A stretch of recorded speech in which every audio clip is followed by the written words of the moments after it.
Welcome to the Haven Collective. I'm J.R. Foresteros, and this is the Beacon Bit for week 4 of our series on pride. A few weeks ago, a commencement speaker, who is also an NFL kicker, gave a speech that was pretty terrible all the way around. But one of the things that he said in that speech was that pride is the original sin, and he linked pride to the month of June, to the pride celebration that the queer community engages in. The argument, which has become very popular in the last few years, is that Pride Month as a whole, the celebration of queerness, must be bad because it is a celebration of pride, and pride is the original sin. What I hope to do in today's Beacon Bit is show you why that rhetoric is not only false, but actually harmful and counter to God's purposes in the world. To do that, I want to remind you that as we've been looking at pride over the last month, we've seen what pride is and what it's not. Pride is not just a form of arrogance. It's a way of asserting that we know better than God what makes a human life flourishing and whole. It's the idea that we are the captain of our own destinies, that we get to call the shots, that we get to decide what's right and wrong. So this particular idea that pride is demonic has been used to demonize various justice movements throughout the last 100 years or so. It's something that gets applied to feminists. When feminists champion equal rights for all genders, what we hear is that women who are trying to assert their place outside of the home are being prideful and they're rejecting God's plan. And so it's a way of tying patriarchal values to a holiness code and then setting it up so that if you disagree with patriarchal values, you're not just wrong, you're also sinful and in dangers of hellfire. This is something that happened with the Black freedom movement, particularly when that language coalesced into Black power. It was understood, oh, this must be a bad thing, because why would you want power? Why would you be proud of being Black? Are you trying to say that Blackness is better than whiteness? And so again, this kind of language got used to demonize people who were insisting that they have an equal right to exist and to be free from the kinds of systemic evils that Black people throughout the history in the United States have been victims of.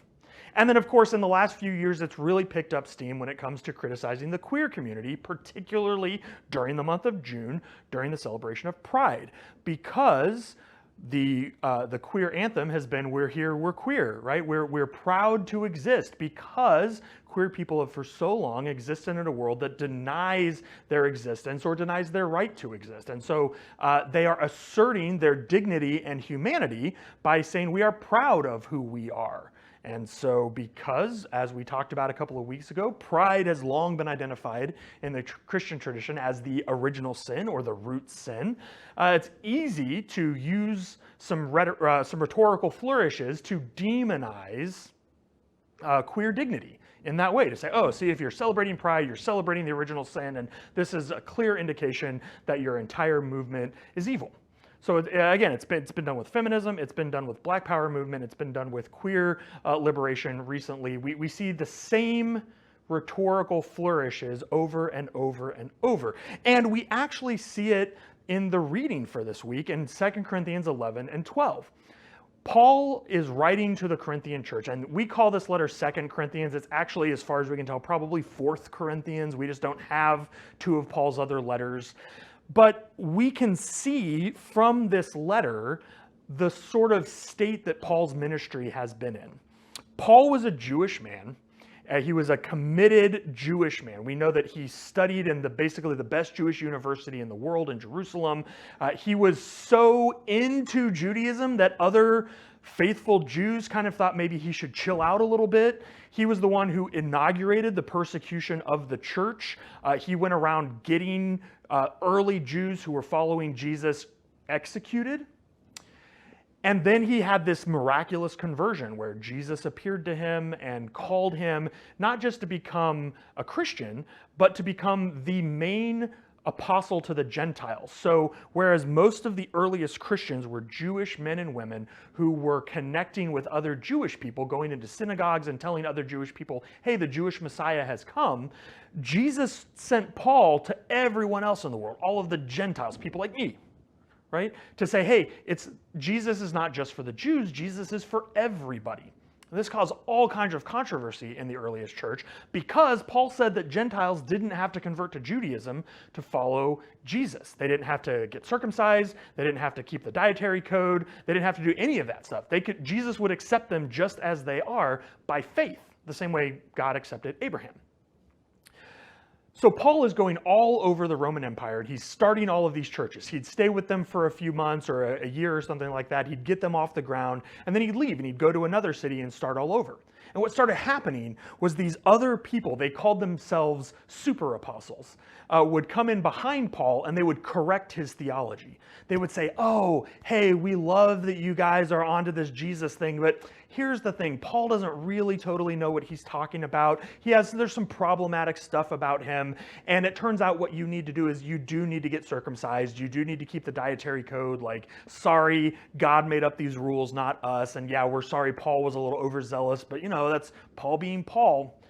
And this enraged Paul, because these super apostles would use their apostolic credentials to discredit him. They would make a big list of all of the reasons they were holy and Paul wasn't. And it would convince a lot of Paul's churches that they were right and that they did need to abandon the kind of free gospel that Paul had brought in favor of this sort of works-based thing full of circumcision and dietary code and all of that they were advocating.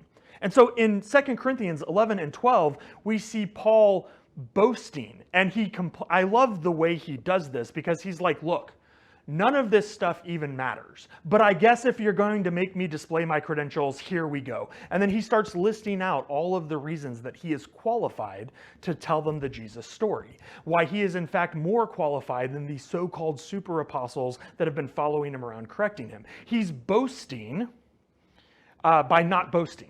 Right? He's saying, I shouldn't be having to do this. I shouldn't be having to defend my right to be a Christian. I shouldn't be having to defend my right to be an apostle. And yet, because you demand it, here we go. What I think we can take from this is that when human dignity is on the line, when people have been using particularly religion as a way to dehumanize and denigrate and deny the image of God in a group of people, boasting becomes a holy action. Pride becomes a holy action. Because again, what we're doing is we're agreeing with God. Paul was agreeing with God that he had the right to be the apostle to the Gentiles. He was agreeing with God that Jesus welcomed them just as they are. So when feminists assert that women belong in every place decisions are made, they're boasting, but they're agreeing with God that someone's biological sex is not a determiner of what kind of power they have access to. When a black person says that black is beautiful, or they raise a fist in black power for a sign of liberation, for all power for all people, they're boasting in their blackness, but only because they live in a world that says that being black is somehow being less. And when a queer person dons rainbows and celebrates pride, they're doing so because they live in a world that says that queer people don't have the same right to exist that straight people do. And so those queer people are agreeing with God that they were created in beauty and innate dignity. In the face of oppression, boasting is a holy act. Because pride, at its core, at its root, we might say, is disagreeing with God. And if someone disagrees that you have the right to exist, or that you are worthy of dignity, or that you belong in every place decisions are being made, then to correct that person is a holy action. To agree with God and to boast that you are beautifully and wonderfully made is a holy action. That's what Paul did, not only on his own behalf, not even mainly on his own behalf, but for all of those Gentiles through whom Jesus' death had made a way to connect to God. That's who Paul was for. And so I hope as a church we can rally around all of those who are at the margins and boast in their beauty and in their right to exist. And we can celebrate with them and be proud of them, like the Avett brothers said, the pride that the mama has, not like the kind in the Bible that makes you bad.